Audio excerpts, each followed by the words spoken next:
Olá, boa noite a todos os cidadãos e cidadãs das artes.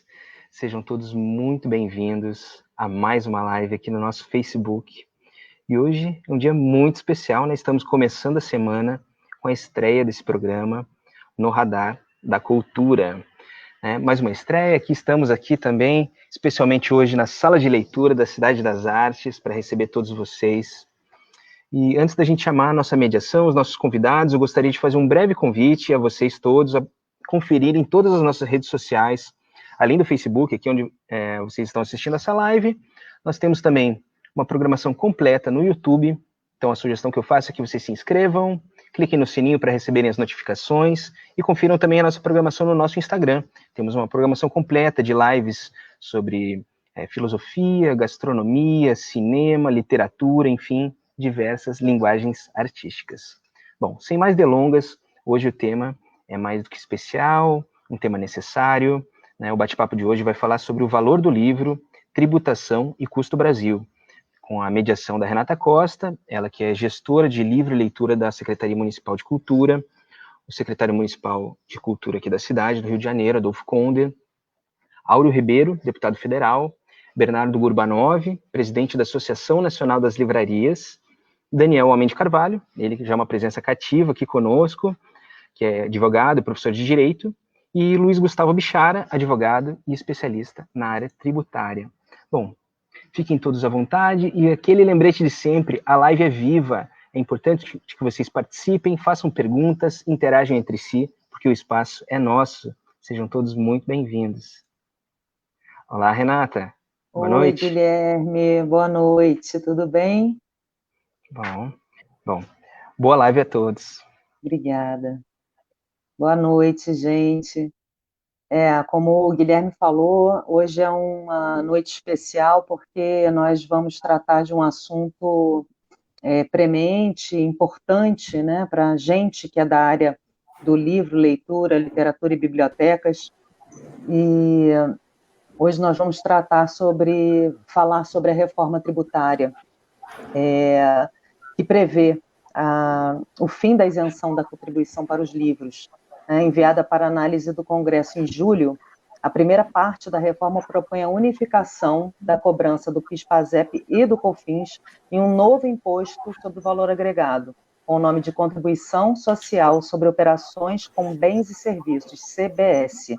A alíquota desse novo tributo seria de 12%, segundo o Ministério da Economia. Então, a gente trouxe um time maravilhoso para conversar com a gente sobre isso. Nosso secretário Adolfo Conder, secretário municipal de Cultura, como o Guilherme falou, o deputado federal, Áureo Ribeiro, que também faz parte da Frente Parlamentar Mista de Livre Leitura na Câmara dos Deputados Federais, Bernardo Gurbanov, presidente da ANL, nossa conhecida entidade do livro que olha pelas livrarias no país, Bichara, que é advogado, também tributarista, e o Daniel Homem de Carvalho já chega aqui também para conversar com a gente. Então, para a gente começar essa rodada, já que são as pessoas todas, né, vão falar a respeito das suas experiências sobre esse tema, eu vou começar com o secretário municipal de Cultura, Adolfo Conder, para ele dar as boas-vindas para vocês. Ele também vai entrar numa mediação assim com Bernardo, Áureo, Bichara e Daniel. Boa noite, secretário. Boa noite, Renata. Um imenso prazer em receber tão ilustres convidados aqui. Nosso deputado Áureo, amigo especial, representante da bancada do Rio de Janeiro, pessoa que tenho profunda admiração porque tem, nesses últimos tempos, lutado muito pela cultura do nosso Estado, teve uma participação importantíssima agora na aprovação no Congresso Nacional da Lei de Auxílio Emergencial à Cultura, chamada Lei Aldir Blanc. Então, tem sido um defensor da cultura, e logo que a gente pensou esse tema, tanto eu quanto a Renata, dissemos, vamos chamar o deputado Áureo, e mais feliz ainda de saber que ele faz parte da comissão na Câmara de Deputados de Livre Leitura, portanto, então, soma mais ainda a esse debate.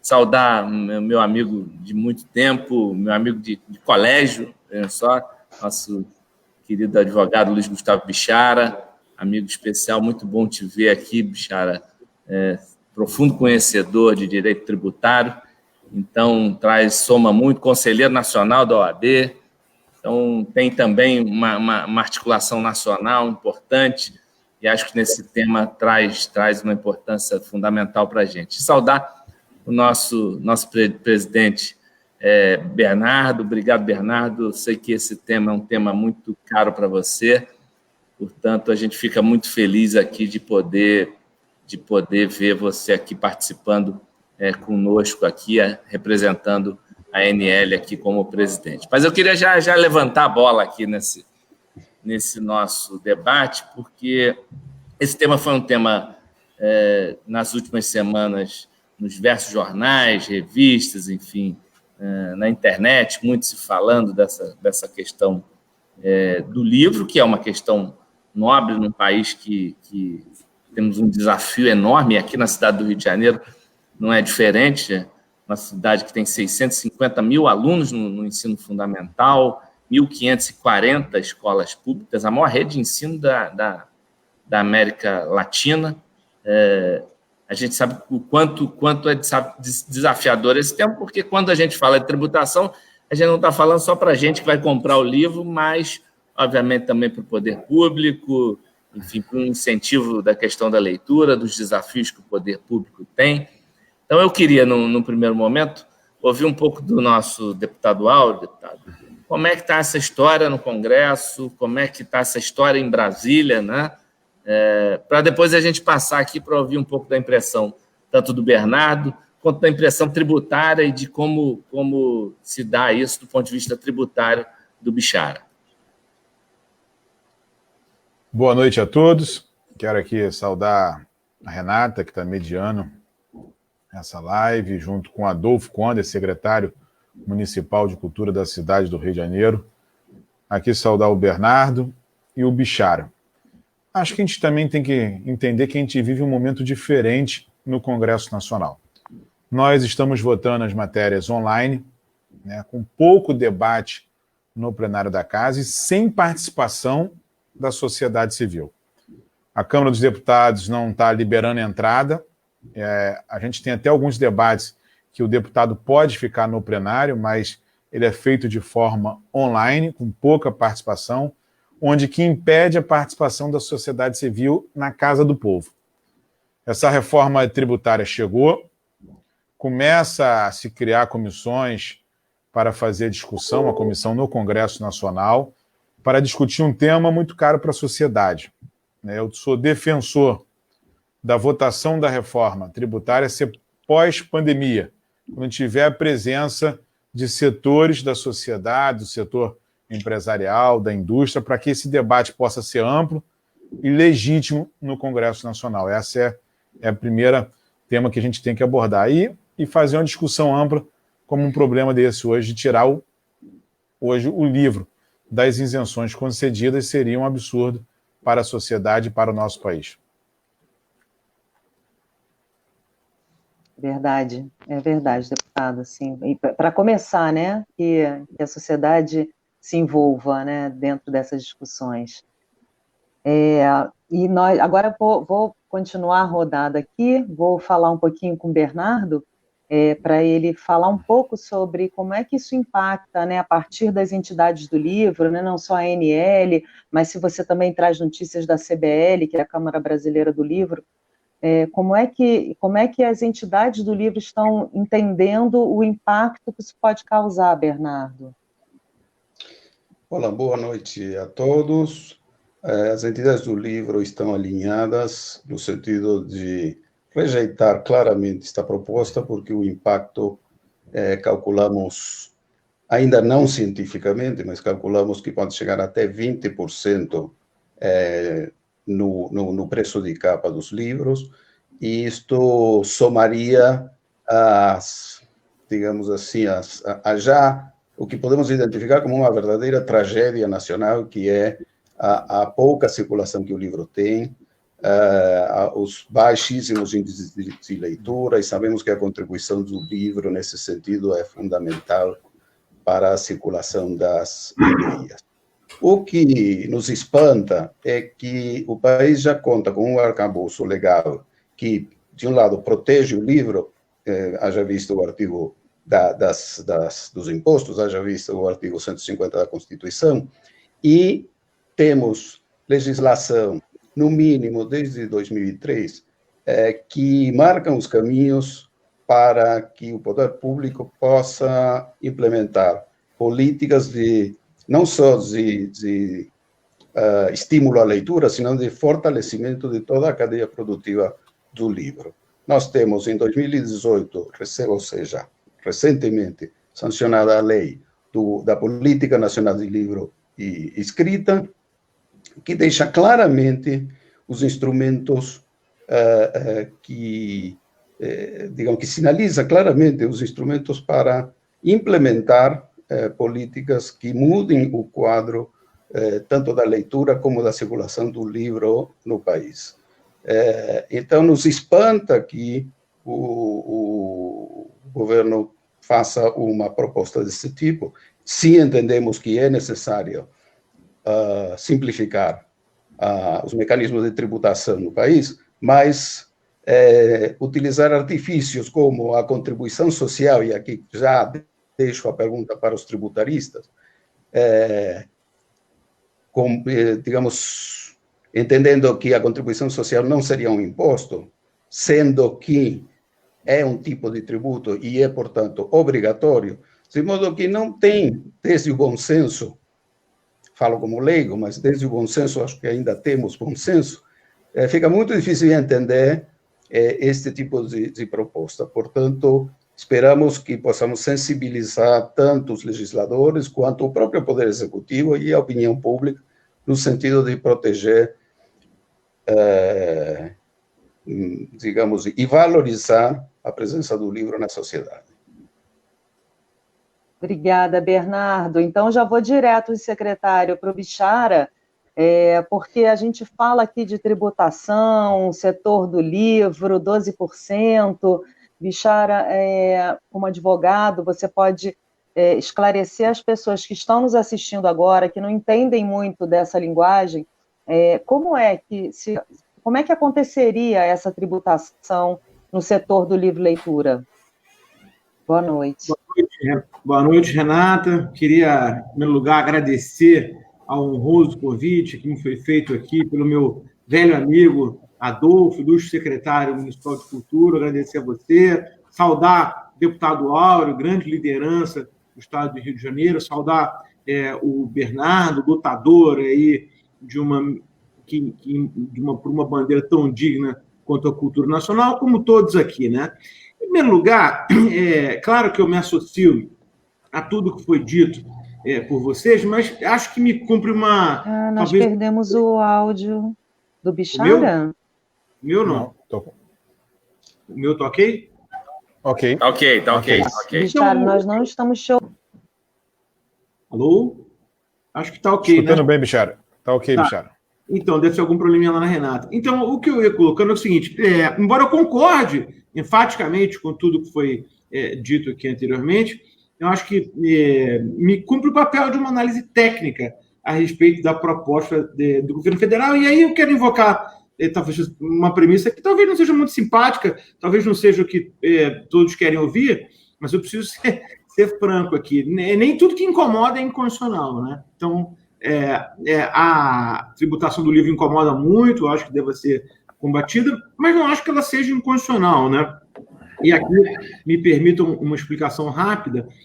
Não há dúvida que a Constituição alberga uma imunidade sobre os livros, papel, jornal, aliás, uma imunidade que vem desde a década de 40, né? Até uma história curiosa, não sei se todos sabem, mas isso deriva de uma ideia de Jorge Amado, né? Jorge Amado, que foi constituinte, plasmou essa imunidade na Constituição Federal de 46, e ela foi reproduzida na Constituição de 88, no artigo 150, mas é uma imunidade concernente a impostos, né?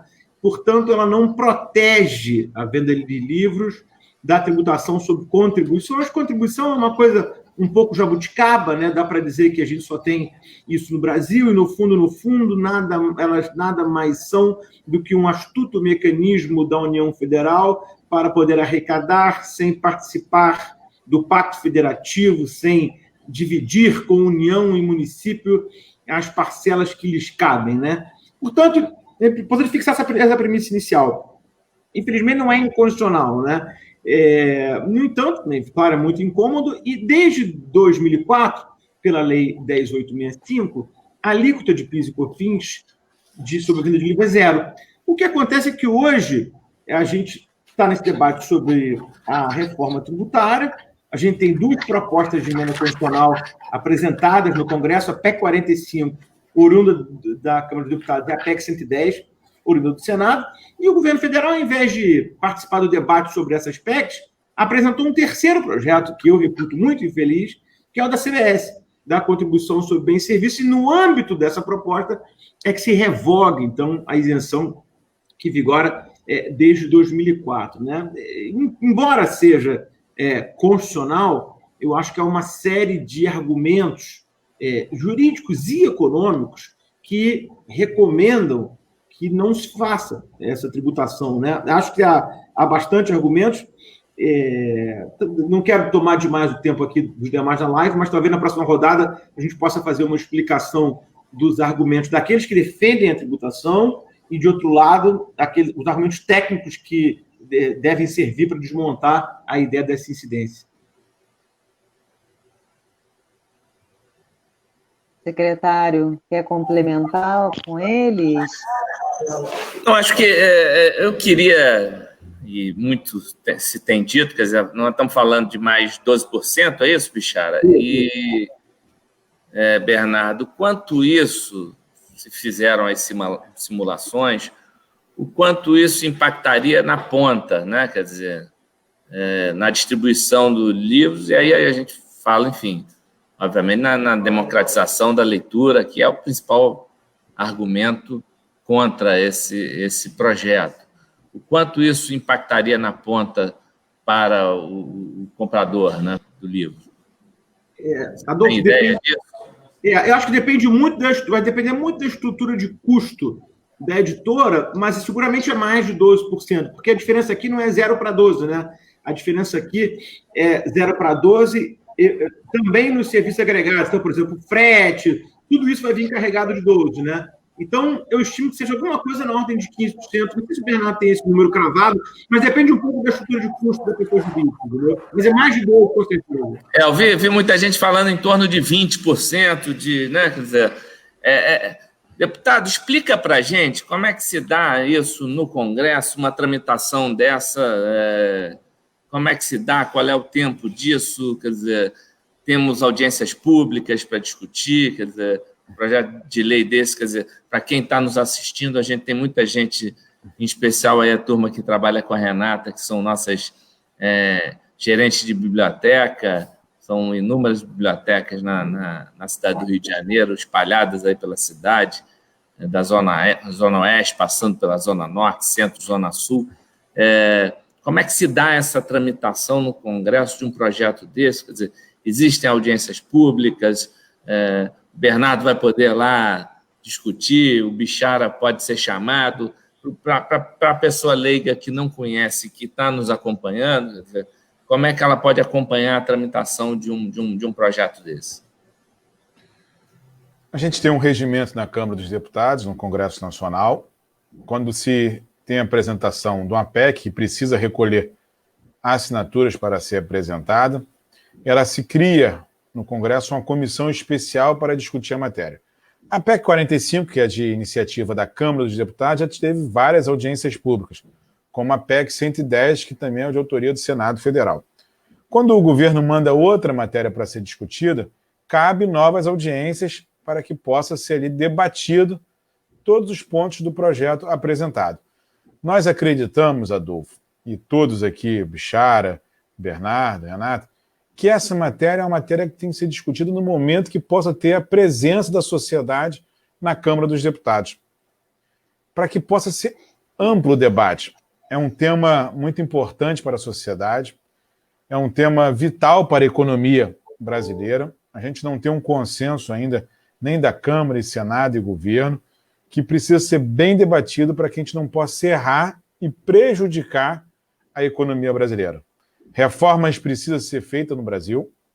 É importante não só a reforma tributária, mas temos outras reformas que precisamos discutir no Congresso Nacional, mas precisamos fazê-la com cautela, com amplo debate, é o que eu defendo e defendi na semana passada de reunião com os líderes do Congresso para que a gente possa debater a reforma tributária quando a Câmara voltar o seu presencial.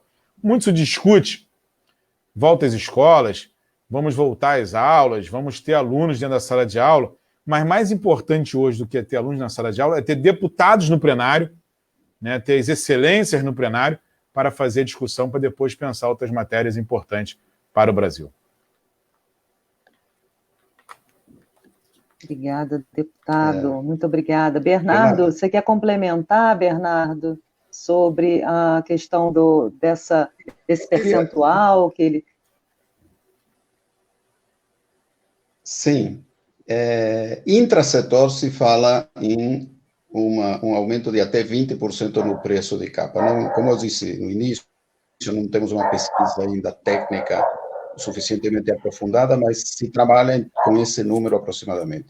O que eu queria acrescentar também é que, quando foi zerado o PIS/COFINS, a alíquota do PIS/COFINS em 2004, de lá para cá, o preço do livro a valores constantes caiu mais de 30%. Então, isso é um fato comprovado, sim, por pesquisas, estão junto com a Câmara Brasileira do Livro e o ISNEL. Essa sim é uma pesquisa, digamos, científica, e se tivermos que enfrentar novamente uma situação de alíquotas, já não de 9,25%, sino de 12%, imaginem vocês o impacto que isso vai ter ao longo dos anos. Então, é realmente muito, muito grave esta proposta. Eu acho que o governo não conseguiu avaliar corretamente este impacto e precisa revisar sua posição. É imperioso que o ministro Guedes revise esta questão, sem falar não só do impacto econômico, senão do impacto em relação ao valor simbólico do livro, que nada mais é do que aquilo que representa o livro como produto cultural e o aporte que ele faz para a circulação das ideias, a produção de conhecimento, a educação em geral. Então, eu digo que a alíquota de 12%, se for aplicada para o livro, vai fazer o Brasil pagar caro. Verdade, é verdade. E você falou, o secretário, o deputado Bichara, vocês todos falaram sobre democratização do acesso ao livro, sobre o valor simbólico do livro. São dois eixos, por exemplo, que estão dentro do Plano Nacional do Livro e Leitura, sem contar a formação de profissionais que trabalham com o livro e o aquecimento do mercado editorial. Ou seja, a gente tem todas as cadeias do livro envolvidas nisso, a gente tem as bibliotecas todas brasileiras, as bibliotecas públicas, comunitárias, algumas prisionais, bibliotecas espalhadas pelo país, que também vão sofrer esse impacto, porque precisam da modernização daquele acervo, porque precisam democratizar o acesso. Então, são as bibliotecas, são as livrarias, é o próprio mercado, né? E nós temos no Ministério do Turismo hoje o Departamento do Livro, Leitura, Literatura e Bibliotecas, e dentro dele tem o Sistema Nacional de Bibliotecas Públicas. Talvez, deputado, aí talvez seja para você essa pergunta, nós possamos, junto com a Frente Parlamentar do Livro, buscar articulações com o Sistema Nacional de Bibliotecas Públicas em relação a isso, né? Claro, eu acho que a gente tem que ressaltar aqui que não é se a carga é 12%, se ela vai chegar a 20%. É que a gente vai ter, primeiro, perda de emprego, porque a gente vai diminuir livros impressos no nosso país. Depois, a falta de estímulo para você ler um livro. A gente vive um momento de pandemia que a gente tem dado outro sentido à vida. Primeiro que a gente reconhece a importância de um bom livro nesse momento que a gente passa em quarentena, em isolamento social, de um bom filme, de uma boa música, né? É um momento que a gente reflete mais e vê esse valor da cultura. E aí não cabe a discussão de qual é a alíquota que vai ficar no final. Cabe que a gente não pode retroceder. Nós não podemos ter perda no incentivo à cultura da literatura. Nós não podemos ter perda em democratizar a literatura no nosso país, onde as crianças não têm acesso a nenhum tipo de livro. Né? A gente viu agora a necessidade real de investir em tecnologia. As crianças da rede pública de ensino não têm computador, não têm acesso ao computador, e vai ter um ano de 2020 perdido. Um ano de 2020 que faltou ela ter acesso para poder levar conhecimento, para poder receber conhecimento. Então, acho que nós temos que discutir isso na ponta, ter muita cautela na discussão de tributação com os livros brasileiros. Acho que não podemos perder isso no nosso país. A reforma vai ter que ser muito bem ampla, discutida no Congresso Nacional. Acho que foi, e aqui deixo aqui foi uma bola fora da equipe econômica do nosso país. Tem muitos acertos essa equipe, mas esse foi um grande erro apresentado ao Congresso Nacional, mexendo no avanço que ainda não resolveu o problema de democratizar a leitura no nosso país. Nós precisamos sim fazer uma intervenção junto ao ministro da Educação, discutindo essa reforma de forma legítima na Câmara dos Deputados, no Congresso Nacional, junto com o Senado, para não cometer um suicídio e matar aqui, né, o investimento, matar a literatura no nosso país.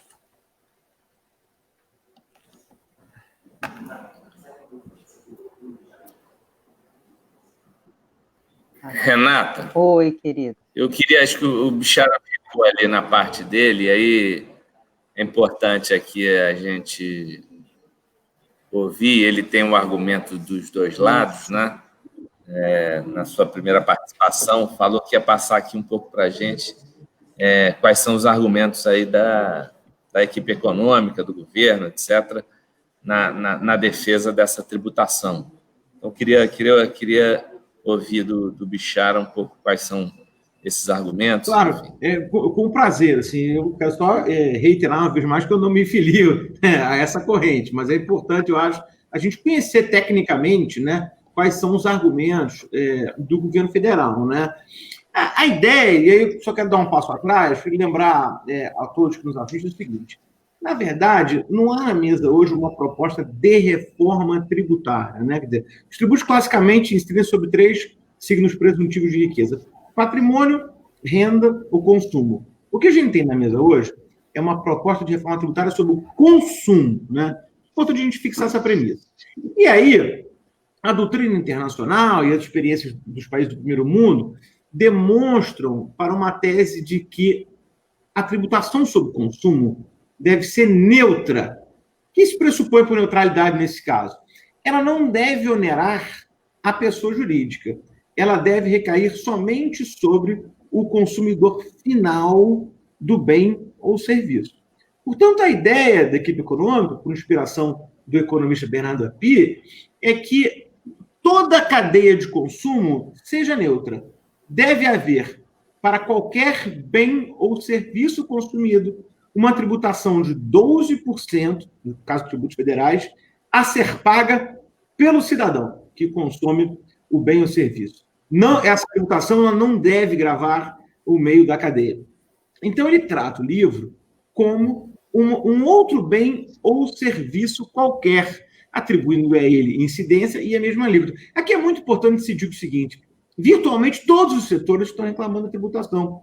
Todos os setores estão dizendo que vai haver uma demissão, que a carga vai aumentar muito. Assim. Então, esse argumento é um argumento de todo mundo. O que eu acho muito importante aqui no caso do livro é a gente ter em mente que livro é assunto de política pública. Ou seja, a expansão da cultura é um valor, ou deve ser um valor, um valor fonte, um valor que nele reside a própria finalidade do Estado, né? Portanto, as políticas públicas devem ser alvo de subsídio. E aí o debate que se apresenta, que é um debate clássico no direito tributário hoje no mundo inteiro, é subsídio tributário versus subsídio financeiro. E aí eu quero dar um exemplo para vocês simples do que está acontecendo já hoje no que concerne a cesta básica, que evidentemente é outro item que, desnecessário debate sobre isso, deve ser alvo de política pública. O que propõe a equipe econômica? A retirada da isenção tributária dos itens da cesta básica. Mas, em compensação, há uma proposta, não na lei da CBS, mas nas propostas de emenda constitucional, de devolução desse valor via benefício.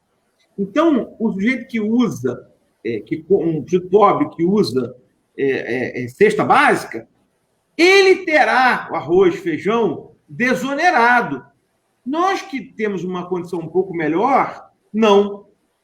Em termos de política tributária, isso é inteligente, né? Ou seja, na prática, o incentivo, seja um subsídio financeiro, seja um subsídio tributário, ele deve ser direcionado à pessoa de menor renda.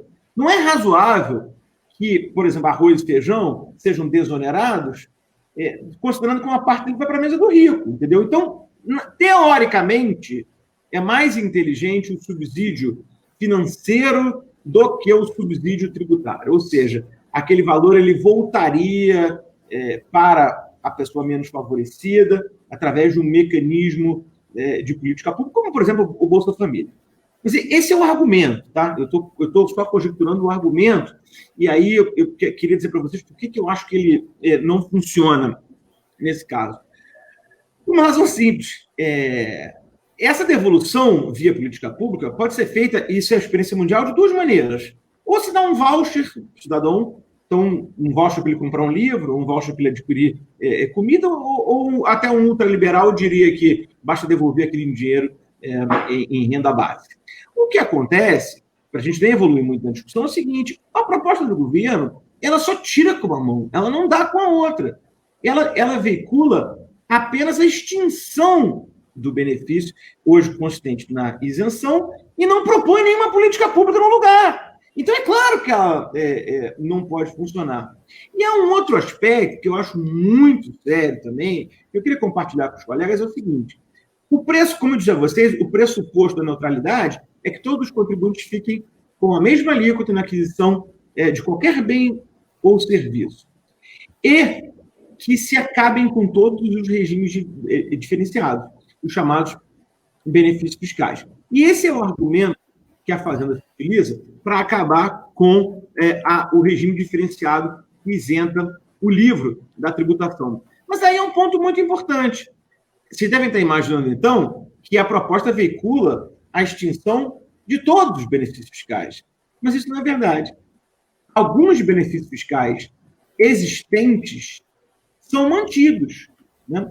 Como, por exemplo, cesta básica, que eu comentei com vocês, fica mantido na CBS. Mas outros, prestação de serviço de transporte público coletivo municipal de passageiro, rodoviário, metroviário, ferroviário ou aquaviário, venda de imóvel residencial, venda de material para Itaipu Binacional, venda de produtos in natura, querosene de aviação para tráfego de aviação internacional, Zona Franca de Manaus, igreja ou templo de qualquer culto, fica aí a imunidade, né? Receita de cooperativa. Então, o que eu quero dizer a vocês é o seguinte: embora no manual, na teoria, haja uma certa razão de ser na troca de um subsídio tributário por um subsídio financeiro, duas coisas. Primeiro, aqui não está falando de troca nenhuma.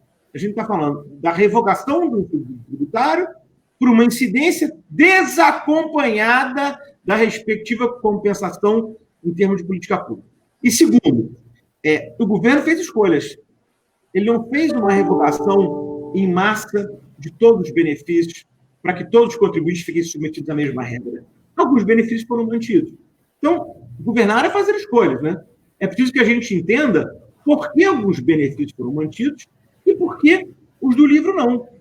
E só para terminar, tem um ponto que eu queria aludir para reforçar esses dois aspectos que para mim são conducentes, é o absurdo da revogação da isenção, é que o prestígio do livro não decorre só de uma compreensão acadêmica ou cultural. Isso está positivado na legislação, né?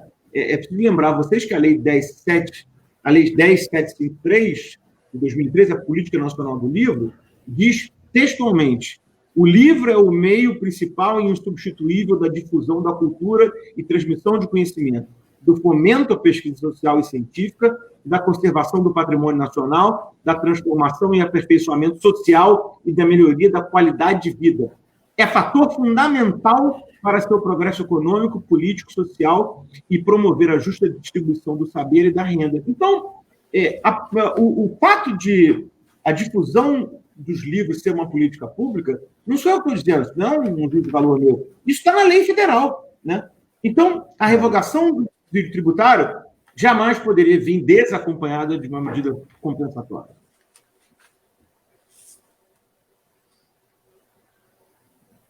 É isso, política pública em prol do livro da leitura. A gente trabalha com isso há tantos anos no país e é muito importante assim, que esse debate aconteça agora, porque, de fato, como o Bichara falou, não dá para se pensar num formato de tributação sem imaginar uma política pública vindo, né, nessa compensação. Secretário Adolfo, você quer complementar? Eu queria federal, Áureo. Eu queria fazer uma pergunta para o deputado Áureo. Sei que ele tem grande atuação em todo o estado do Rio. A gente está falando da tributação do livro, estamos falando de algo que vai ter um impacto, certamente, em municípios e estados, né? Na hora da compra, e aí na sua grande maioria, responsabilidade de estados e municípios a compra do material didático, etc, etc. Como é que você vê isso, hein? Diante, obviamente, de muitos municípios que já têm na educação seus orçamentos muito, de certa forma, apertados, né? Quer dizer, quando você fala do orçamento, educação e saúde comprometem boa parcela dos seus orçamentos. Naturalmente, sempre há discussão no decorrer de qualquer mandato, também em planos de cargos e salários, muitos que têm seu crescimento vegetativo, em especial na educação. Enfim, eu trabalhei no município de São Gonçalo, por exemplo, havia lá um plano de cargos e salário, e conforme iam sendo feitos concursos novos, etc., e é importante que se pague bem para o professor, óbvio, mas, de certa forma, vão acabando, o orçamento vai ficando comprometido, e quando a gente fala da compra de material didático e de livro paradidático também, como é que você vê o impacto de uma possibilidade dessa para governadores e prefeitos nesse processo? Secretário Adolfo, isso seria uma tragédia hoje no nosso país.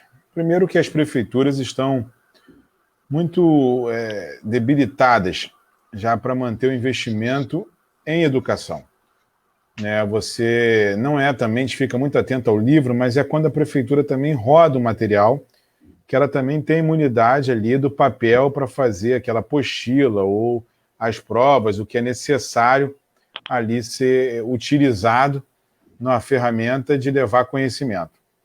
Quando a gente fala em incentivar a leitura, também é gerar oportunidade para todos.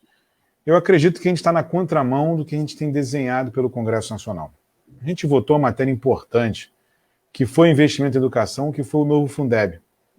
Tirando de 10%, que é investido, levando até 2026 a 23%. Precisamos investir mais em educação e gerar oportunidade para quem quer investir em educação. A matéria, existe uma coisa, um pano de fundo por trás disso. Temos que ter clareza que quando você está trabalhando a reforma tributária, o Bichara foi muito feliz em colocar o tema de forma muito aberta, já existe outro programa sendo criado pelo governo de divisão de renda, ou então de mudar o nome de um programa de divisão de renda, que é o Bolsa Família hoje, criando Renda Melhor, ou outro nome que for dado, para distribuir renda e ter ali a sua capilaridade de um governo instalado no país. Isso é muito perigoso, porque você prejudica alguns setores. Claro que um programa de isenção de renda é fundamental, mas não dá para você tirar uma política pública importante da leitura e utilizar em outra política pública, mas que é para perpetuar no poder e prejudicar o desenvolvimento do nosso país, prejudicar o desenvolvimento da educação brasileira. Então, temos que discutir amplamente isso no Congresso Nacional com a participação da sociedade civil, dos fazedores de cultura, dos professores, de todos que utilizam do livro do nosso país. Obrigada, deputado. Bernardo, você podia falar um pouquinho sobre esse impacto? A gente estava falando das pequenas livrarias, né, e desse impacto na ponta, mas a gente hoje vive nessa pandemia planetária. A gente já tinha uma crise no mercado editorial anterior a isso. Eu imagino que agora tudo esteja pior, né, por conta dessa pandemia. Como é que, assim, para você trazer um pouco de notícia para a gente sobre as pequenas editoras, né? A gente sabe que a gente tem a LIB, que é a Liga Brasileira das Editoras, que trabalha com essas pequenas e médias editoras. Eu imagino que isso deva estar causando, de fato, algum movimento, alguma onda grande em relação às pequenas editoras. Você podia falar um pouquinho para a gente? Bem, Renata, eu obviamente não posso falar em nome da Livre, mas meu trânsito aí por várias instituições ao longo de muitos anos me permite fazer alguma aproximação. Em primeiro lugar, as livrarias e as pequenas livrarias tiveram que enfrentar uma situação de queda de faturamento, principalmente no mês de abril, em muitos casos de 80% ou mais, ninguém tem um número exato, tiveram que, assim como as pequenas livrarias, as pequenas editoras também, formular estratégias de sobrevivência imediatas, né? E que passam basicamente por ações feitas via internet, seja através do comércio eletrônico, seja através da criação de conteúdos, principalmente via Instagram ou Facebook, para manter o relacionamento com sua clientela e até aumentar a audiência, porque a internet dá essa vantagem de você multiplicar sua audiência de modo exponencial. De qualquer forma, é uma situação muito crítica que coloca à prova, de um lado, nossa capacidade de adaptação, mas, de outro lado, nos coloca numa situação de extrema tensão, por dizer de alguma forma, porque o mundo do livro, mesmo com todo o seu glamour e seu valor simbólico, precisa comprar e vender, né? O livro é um produto cultural, mas se a gente não vende livro, se não produz livro, as coisas não acontecem e as empresas não sobrevivem. Então, tem que ter isso muito claro, que nós estamos sempre numa tentativa de equilíbrio entre a administração econômico-financeira de uma empresa e a sua intervenção no campo da cultura nas sociedades, né?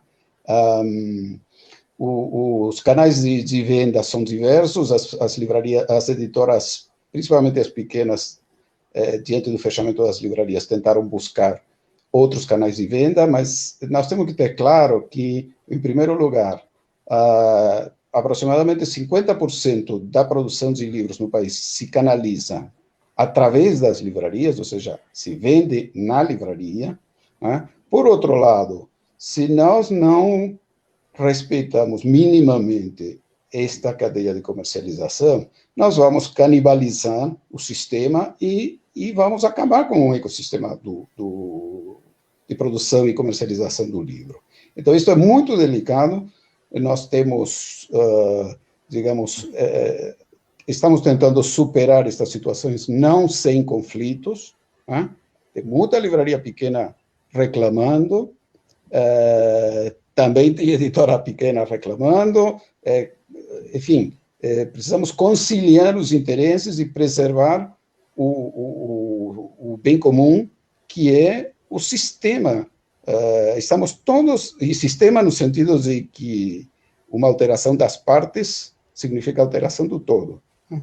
Então, nós não temos uma legislação que regule a comercialização do livro. A lei de 2003, a lei do livro, menciona o que faz, define o que é um editor, o que é um distribuidor, o que é um livreiro, mas, na prática, e digo, define em termos também de comercialização, né? Porque diz que o editor produz, diz que o distribuidor vende no atacado e diz que o livreiro vende no varejo, mas, na prática, isso não acontece. Na prática, nós temos algo que uma vez eu chamei de uma promiscuidade de mercado muito, muito perigoso, né?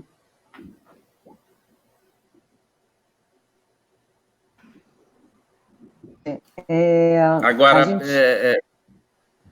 Cara, só para completar, né, nessa, e aí é uma dúvida, o STF lá atrás decidiu também, enfim, livro eletrônico e equipamentos de leitura, enfim, o Kindle famoso, a grande maioria é o mais conhecido, no mercado são imunes também, né, de tributação.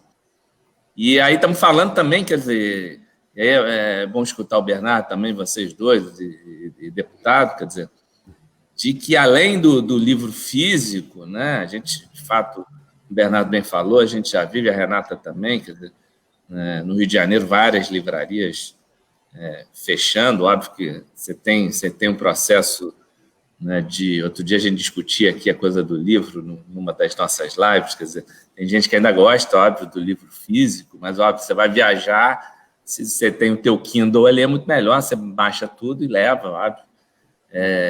Óbvio que o livro físico tem seu charme, tem, né, aquela coisa, o livro tem cheiro, né? Mas também tem um impacto nessa indústria eletrônica, vamos chamar assim, do livro, que vai acabar, quer dizer, essa decisão que se teve lá atrás do STF também vai acabar tributando não só os livros eletrônicos, imagino eu, mas também os seus equipamentos de leitura, né? Você sabe que eu, inclusive, me filio a esses dinossauros aí que gostam do livro fixo, né? E eu tenho um toque que, quando eu viajo, eu levo muito mais livros do que eu consigo ler. E a minha mulher, que está nos ouvindo, que é escritora, ela brinca comigo que toda vez que eu viajo, a minha mala de mão parece a mudança do Real Gabinete de Literatura Português, porque eu vou levando aquele bando de livro, aquele peso enorme, mas, enfim, isso é um vício, né? Mas, enfim, como você observou bem, o Supremo realmente compreendeu que a imunidade dos impostos, né, é extensiva ao livro eletrônico. Então, parametrizou aí uma jurisprudência.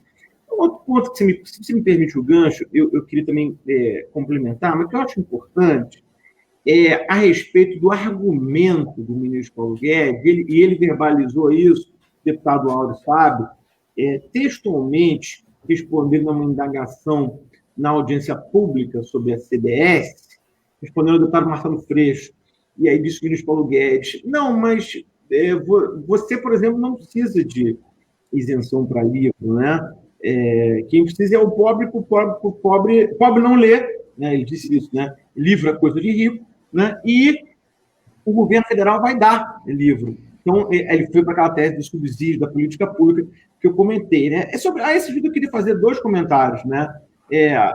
Primeiro, mentira, porque o projeto do CBS, quer insistir nesse ponto, não vincula nenhuma política pública, não vincula nenhuma política, nenhum subsídio efetivo, financeiro, que possa compensar a perda do subsídio tributário, né? Segundo, que acho que não passa pela cabeça de ninguém que seja razoável que o Estado dê o livro e diga o que o cidadão tem que ler, né? Aí acho que seria uma política dirigista assim, um pouco soviética, né? Quer dizer, não quero que o Estado vá escolher o que eu quero ler, evidentemente, o contribuinte tem que ter a prerrogativa de ler o que ele bem entender, né? E também acho importante comentar que essa premissa dele de que o pobre não lê é muito preconceituosa, né? E acho que, para dizer o mínimo, indelicada, né? Um artigo interessante do Luiz Schwartz, recentemente publicado na Folha, traz um dado interessante, né? Que na recente Bienal do Livro participaram 600 mil pessoas. e grande parte eram jovens da classe C. Na FLUP, Festa Literária das Periferias, os dados são ainda mais eloquentes.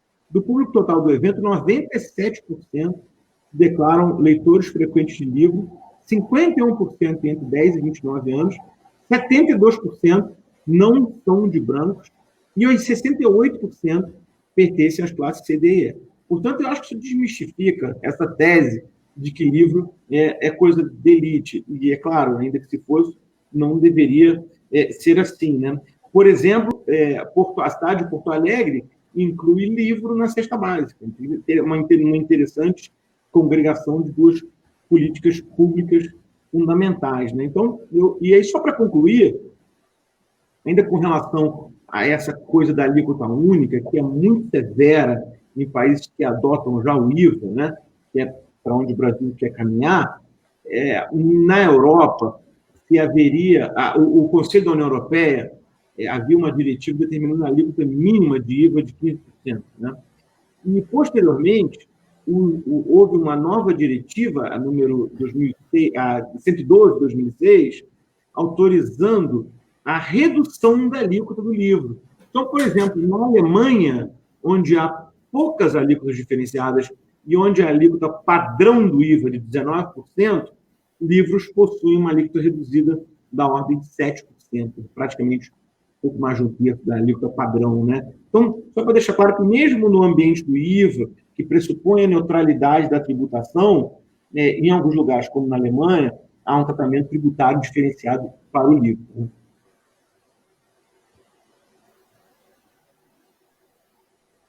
Muito obrigada, Bixara. Gente, a gente vai chegar agora, secretário, deputado, à nossa rodada final. Eu queria pedir a vocês que dessem suas colaborações finais, falando a respeito dessa questão dos 12%. A gente está tratando hoje aqui de um tema muito importante para nós, muito caro, nós que trabalhamos com políticas públicas de livre leitura há muitos anos no país. Então, eu vou deixar para vocês essas considerações finais, para a gente poder falar um pouquinho, nesse finalzinho, com as pessoas que estão acompanhando a gente, que também entendem a importância da democratização do acesso ao livro. Adolfo, quer começar? Eu quero fechar para agradecer para todos eles, mas eu começo, então. Eu refaço, secretário. Eu posso refazer. Não tem problema, estou brincando. Eu quero agradecer muito, primeiro pelo debate qualificado, de poder estar aqui com um deputado federal da bancada do Rio de Janeiro, que tão bem nos representa, de estar aqui revendo esse velho amigo, Bixara, amigo da vida toda, e advogado tributarista, enfim, conceituadíssimo, conselheiro da OAB também. Depois eu queria perguntar se a OAB está envolvida também, se está acompanhando essa história. Agradecer ao Bernardo. Bernardo, obrigado por aceitar o nosso convite. Eu sei que esse tema é muito rico aí para vocês, é fundamental. Então, acho que aqui a gente também... Eu digo que nessas nossas lives, né, Renata, a gente sempre constrói aqui uma parceria. Então, estamos aqui com um deputado que é da Comissão de Livre Leitura, é isso o nome da comissão, na Câmara de Deputados. Estamos aqui com um tributarista e estamos aqui com o Bernardo. A gente está com a mini audiência pública, quase, né? Aqui já formada, presidida, óbvio, o deputado tem a precedência como deputado de presidir essa audiência e como membro da comissão. Então, eu digo que aqui a gente já constrói e já dá um pontapé inicial dessa conversa que vai acontecer certamente ainda esse ano. Não sei quando voltam as sessões presenciais no Congresso, deputado, mas dizer que acho que aqui a gente já forma... Bixara tem muita informação, quem sabe você tem a oportunidade, deputado, de chamar lá uma audiência pública para tratar desse assunto. Convoca já o Bixara, convoca o Bernardo, e acho que a gente pode fazer um debate importante também, convocando toda a sociedade civil organizada, a nossa Renata como coordenadora de livre leitura e conhecedora nacional desse tema também, pelo cargo que já ocupou. Então, agradecer a todos vocês. Acho que esse debate é muito rico, né? Acho que o governo vai entender e vai ser sensível a esse tema, porque é um tema, além de tudo que a gente falou da democratização, da importância da leitura, dos dados que trouxe aqui o Bichara na questão das classes C, D e E. Tem a história daquela menina que, acho que, se não me engano, que é da comunidade Tabajara, que foi na Bienal do Livro e olhou lá 2 meninas pedindo livros para os pais, e os pais não tinham dinheiro. Ela falou assim: quando eu voltei para casa com a minha mãe no ônibus, falei, eu vou montar uma biblioteca lá no... Acho que é a comunidade Tabajara. Ela montou hoje, ela faz um sucesso enorme com a sua biblioteca lá, com vários livros já doados que ela construiu. Então, quer dizer, de fato, a leitura é de todos, né? E esse tema é muito rico para a gente, para a Secretaria de Cultura, que entende na literatura a sua importância. Portanto, acredito que a gente discutindo, e acho que a gente levando, Bernardo, argumentos e métricas também, acho que é muito importante nessa discussão. A gente que discutiu agora há pouco a questão da Aldir Blanc, esse momento que a cultura vive, enfim, foi a primeira a parar, a última será a última a voltar nos seus diversos segmentos. Quer dizer, a gente ter o apoio aí também da Associação Nacional, trazendo números para que tanto o deputado Áureo, quanto o Bichara, aí, que é o defensor também dessa questão, que a gente possa levar esses argumentos, possa lá levar esses argumentos para o Ministério da Fazenda, e tenho certeza que a gente vai conseguir sensibilizá-los, entendendo do tamanho que será o impacto dessa tributação. Então, obrigado a todos aí, boa noite, estou muito feliz aqui da gente fazer essa conversa tão qualificada. Muito obrigada, secretário. Bernardo, suas considerações finais. Eu só vou falar uma coisa que já falei em outros âmbitos, e mais números também. A Unesco recomenda como número ideal de livrarias, uma para cada 10 mil habitantes. O Brasil deveria ter algo em torno de 20 mil livrarias. E, no entanto, temos aproximadamente 2.600 livrarias. Portanto, estamos muito abaixo do número ideal. A Organização Mundial da Saúde recomenda, da mesma forma, uma farmácia ou drogaria para cada 10 mil habitantes. No entanto, portanto, 20 mil farmácias seriam suficientes. No entanto, temos 80 mil farmácias no país, segundo a Abrafarma. Isto quer dizer, por um lado, que a saúde ou a doença são muito mais negócio, e, por outro lado, nos mostram que precisamos investir muito mais no livro e na leitura, porque um país sem livros e sem livrarias não tem remédio. Exatamente. Muito obrigada mais uma vez, Bernardo. Boa noite a todos, eu agradeço muito. Obrigado. Nós que agradecemos.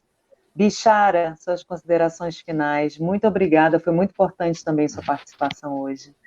Muito obrigado, Renata. Enfim, agradecer o honroso convite, saudar o secretário, meu amigo Adolfo. Uma honra comparecer aqui a esse bate-papo organizado pela operosa Secretaria de Cultura do Rio de Janeiro, saudar o Bernardo, o deputado Áureo, grande liderança da bancada carioca. Dizer a vocês que eu acho que a gente tem que continuar na trincheira, né? A reforma tributária, ao contrário da reforma plebiscitária, não é uma reforma, ao contrário da reforma previdenciária, não é uma reforma plebiscitária, né? Os caras contra ou a favor. Na tributária é um consenso para fazer a reforma tributária, mas o consenso termina aí. Cada um quer uma reforma para ser mais escura, e no fundo a gente está diante de uma guerra de informação. O governo promete muita coisa, quando a gente vai olhar no papel é diferente. Quero dizer que eu estou inteiramente de acordo com o deputado. Eu acho que não é o momento de fazer a reforma tributária pelo Zoom, né? E também não se vá ao supermercado com fome, né? No momento desse de pandemia, de tragédia econômica. Já esperamos tanto, esperar mais um semestre não vai alterar nada. Acho que não tem porque a gente o que deve ser feito na reflexão está sendo feito com base no reflexo. Isso não é bom. Acho que a gente tem que voltar para o debate com calma sobre a reforma tributária e, fundamentalmente, sepultar essa infeliz ideia da tributação dos livros, Uma vez mais agradeço um honroso convite, espero que a gente possa dar seguimento a esse debate aí outras vezes. Muito obrigado, foi uma honra. Nós que agradecemos, Bixara, foi muito rico mesmo. Deputado Áureo, também nossos agradecimentos e assim, a minha pessoal felicidade de saber que o senhor faz parte da Frente Parlamentar Mista, né, do Livre Leitura. É muito importante a participação dos parlamentares nessas questões das políticas públicas do livro. Suas considerações finais. Muito obrigada, deputado. Quero agradecer o convite feito pelo secretário Adolfo Conder. Também aqui falar da alegria do avanço que a cultura do Rio de Janeiro vem sofrendo, como Fundo de Cultura Municipal. Foi uma conquista importante na sua gestão. Falar da alegria de participar aqui com o Bixara, um grande tributarista, que esclarece vários pontos tributários do projeto apresentado. Da alegria de participar aqui com o Bernardo. A gente vive aqui, Renato, um momento triste no nosso país e no mundo. A gente vive sobre uma pandemia. As livrarias já passam diversas dificuldades econômicas. E você vê diversas livrarias fechadas no nosso país e vai fechar mais livrarias ainda se uma proposta como essa for aprovada. A gente vê uma proposta como essa um único sentido, de aumentar a desigualdade. De quem tem melhor recurso, vai poder comprar um livro. De quem não tem recurso, não vai poder ter um bom livro. Isso é muito triste no nosso país. Você tirar recursos de áreas importantes para depois aplicar em políticas públicas de divisão de renda, mas que tem um único sentido: pensamento de reeleição no Brasil. Eu quero aqui colocar minha posição como parlamentar em defesa do Estado do Rio de Janeiro, de votar contra esse tema apresentado. Sei a importância de discutir a reforma tributária, sei a importância de discutir reformas no país, mas não podemos permitir um retrocesso acontecer com a cultura e com a educação brasileira. Se tem alguma coisa que a gente não pode permitir nesse país, é nos tirar o conhecimento. Isso a gente não vai aceitar em nenhuma reforma apresentada no Congresso Nacional. Tenho aqui a clareza que esse debate é fundamental e tem que ser compartilhado, expandido aqui através das redes sociais para que a sociedade possa participar desse debate. Eu defendo que a reforma tributária seja votada logo após ter uma vacina para que possa ter o debate presencial, que a sociedade possa participar, que as federações possam participar, porque esse tema é muito caro para a sociedade e essa vai ser a nossa linha de trabalho na Câmara dos Deputados. Eu estou ocupando pela terceira vez consecutiva um mandato na Câmara dos Deputados, conferido pelo povo do Estado do Rio de Janeiro, e tenho que exercer isso com muita responsabilidade nesse momento que a gente vive no nosso país. Quero aqui fazer uma pequena lembrança a todos os participantes, que não tem a ver com o livro, mas para ler um bom livro, nós precisamos ter saúde, a pandemia não acabou, o coronavírus ainda não acabou, precisamos tomar todos os cuidados possíveis de uso de máscara. A minha máscara está aqui, eu estou fazendo a live, mas eu sempre usando máscara, álcool em gel e lavar bastante as mãos, porque nós temos uma guerra agora, que é vencer o coronavírus. Depois, nós vamos discutir a reforma que o Brasil precisa, a reforma tributária. Mas todos os nossos esforços têm que ficar hoje em vencer o coronavírus, que tem ceifado vidas, que tem acabado com os sonhos de muitos brasileiros e tem hoje assolado a população desse planeta. Então, vamos concentrar todos os nossos esforços a vencer o coronavírus para depois fazer uma ampla reforma que seja, assim, digna da participação da população brasileira. Muito obrigada, deputado. Secretário, a gente começa já a se despedir. Já agradecer, eu vi um monte de gente aí que participou, tá o João do Corujão, tem uma galera aí que a gente tem que agradecer a presença. André Costa, nosso cônsul, que está cônsul, se eu não me engano, na Suécia, está nos acompanhando lá da Suécia. Olha só. E é um homem que escreve. Então, tem muita gente aí bacana nos acompanhando, nosso Carlos Janandra, novo, muita gente acompanhando a gente que é ligado, e a turma, as nossas queridas gerentes das bibliotecas da cidade do Rio de Janeiro estão aqui nos acompanhando. Queridas. Um beijo grande para todas elas, que são batalhadoras pela cultura e pela literatura da cidade. Muito obrigada, gente. Uma boa noite para todos vocês. Guilherme vai chegar aqui para poder fechar aqui a nossa sala, mas foi uma noite muito importante. Assim, agradeço cada um de vocês e a gente segue acompanhando esse tema. Um beijo a todos e até a próxima. Tchau, tchau. Um abraço, gente. Um abraço grande.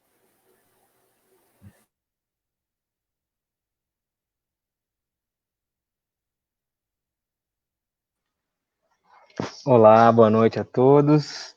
Bom, depois dessa edição de estreia, com um tema, sobretudo, necessário, não é mesmo? Eu proponho aqui o convite, reitero o convite, para que vocês fiquem atentos às outras edições do Radar da Cultura, os demais programas aqui da Cidade das Artes, o Cultura em Rede, Conexão Literária, as nossas lives musicais também, enfim, que vocês fiquem por dentro de todas as redes. Tenham uma ótima semana, um grande abraço e até a próxima live. Tchau, tchau!